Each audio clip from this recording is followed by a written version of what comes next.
All right, hello everybody. It is I, Umber Rays, here today to talk to you about War of the Visions and basically the schedule for War of the Visions for the next little bit, because we actually did get some extra information last night that was not included on the stream. So here I am, going to be talking about that new information as well as laying out a schedule. And yes, avid viewer, you did pick up a little bit of a difference. Take a look.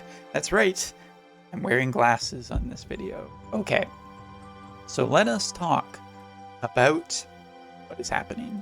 So, live stream last night showed off a bunch of new things that are coming. We have the FF7 remake collaboration returning, the brand new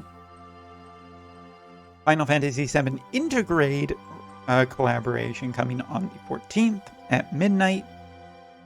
We have, and this was not included, interestingly, in the stream last night in any meaningful way. If it was a offhanded comment, I missed it, and it's too bad because they probably could have just talked about this, and it would have been interesting to show off this in an accessory and whatnot. But I digress. Porcelain Tower returns the following week on JP, starting at floor 91 and going up to level 100. As for reaching such a milestone and finally capping off the Porcelain Tower at level 100, don't quote me on that. I'm not saying that the Porcelain Tower is finished. I'm just saying we're kind of reaching a milestone.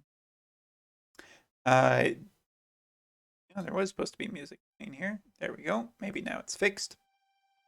But anyway, for getting up there, you will get looks like a free ticket, as well as 3,000 guild medals, and more importantly, the final of the rings, the Dark Ring. Yes, that's right. The ring forged in Mordor itself will be obtainable right before Sephiroth shows up. So the Dark Elemental Ring, the final piece of the, I think it's the final one that we are missing, will finally be showing up.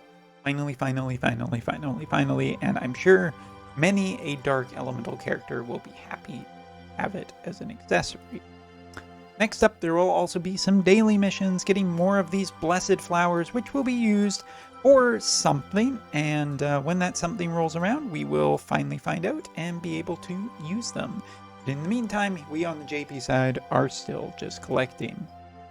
And last, this was shown off on the last night, but not in the most detail. So the Rurugia vision card, which is a job-based vision card. Now the jobs that it supports are axes, guns, gloves, and oh shoot, I forgot the last one and I need to look at my notes. Maces, that's the other one. We'll give for a party equipped with this that have these jobs, magic attack resistance as well as critical rate up. So good across a wide variety of jobs, not specifically only to physical or magical. This vision card feels pretty good for a party ability. As for the level max ability, it is shooting range power up. Excuse me. So this vision card overall feels pretty good. I mean, I think gunners will be the happiest to get this, as most are physical, but even the magic resistance and critical rate up is a fine bonus to get.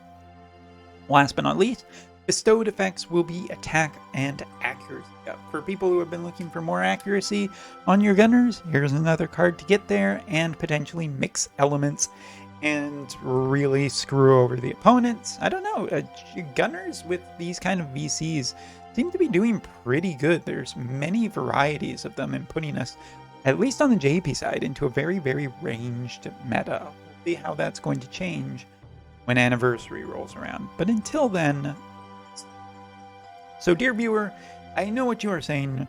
Well, what, Umbra, what about this? What about this? You didn't mention this. When is this coming? When is this coming? When is this coming? Well, dear viewer, here is the ultimate point of the video. The actual written down schedule for all of you to keep it straight. Now, should be noted that there may be stuff added to this. There may be things that we haven't been told yet that will be coming in these days, but this is a general overview or major things that have been announced. So first off, November 8th will be the Rurugia VC, which we just talked about, even though it has Luarth on it, which is bullshit. But anyway, moving on, no grudges. FF7 Remake Rerun featuring the original 4 Final Fantasy VII characters will return on November 8th at 3 p.m. JST time. That goes for all of the stuff on November 8th, just by the way. That will include the upgrades, the return of content, and last but not least, Master Ability 2s for the characters. So if you're wondering about any extra details for that, please stay tuned for November 8th. I will make a video, and that is a Tuesday. And so please keep that in mind.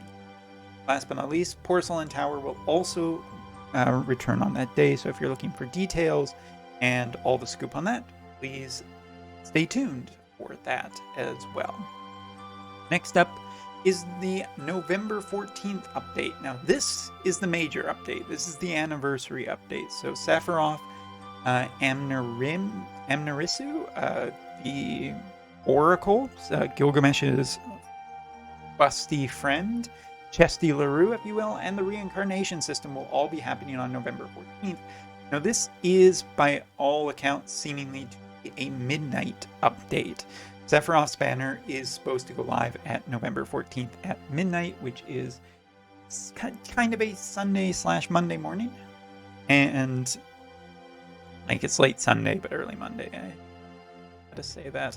Anyway, so if you're looking for details on Sephiroth and his vision card, you will be looking around that date for any details, as well as all the content that comes with Intergrade, minus the Yuffie related content will release on that day, and that's when the real new collaboration starts. Amnurisu, or Chesty LaRue, banner will also start that day, so we're looking at 2 100 cost characters on the same day. That basically that detail, and she is a water element mage. Next, and a permanent character where Sephiroth is a limited time. The reincarnation system will also happen that day, so if you're looking for full details of how egregious it actually is, that's the day when I will make my video based on initial impressions and total cost. Hopefully we will have an idea by then of exactly how good or more than likely bad it will be.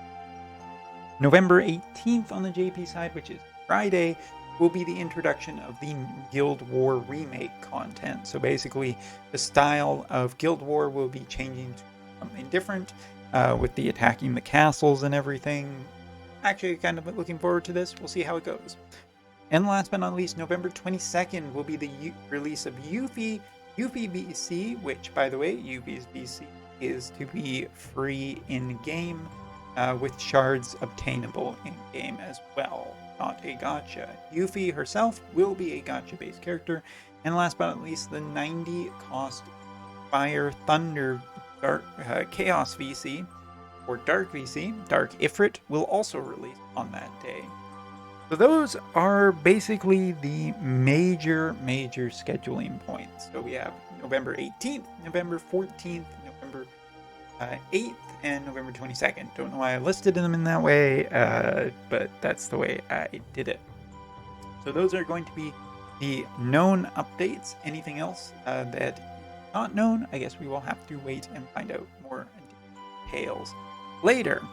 And last but not least, for people who are curious what I am interested in going for, honestly, Sephiroth and Yuffie. Everything else on this list is not super interesting. I won't be rushing down the reincarnation system, except for potentially trying to figure out how expensive it is for people to do and how awful it is to use.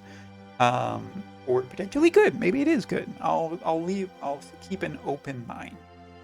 As for the Rurugia VC and a bunch of the other stuff, I'm 100% not interested in Dark Ifrit. Don't care how powerful he is. It's way too many high cost banners that are coming out in way too time. As for Chesty LaRue, while she is a water elemental character and I am potentially interested in that, again, the cost is just super too high here. I'm just going to Sephiroth and Yuffie Hope that I don't get horribly screwed on it, because otherwise I will probably quit. I am tired of this high cost banners and still not seeing a up rate, given that there is just more and more high cost characters lately with shitty banner rates. Time to fix it. So yeah, that's basically everything to talk about in this video. Hopefully it allows globalers to keep in a kind of scheduling idea of when this will be coming, and to preemptively answer the question that always gets asked. Globalers, 3 months later, if you are wondering when you will see this update, roughly 3 to 4 months later. Thanks for asking. I'm glad I was able to answer it preemptively. Thank you so much, and see you next. Take care, everybody.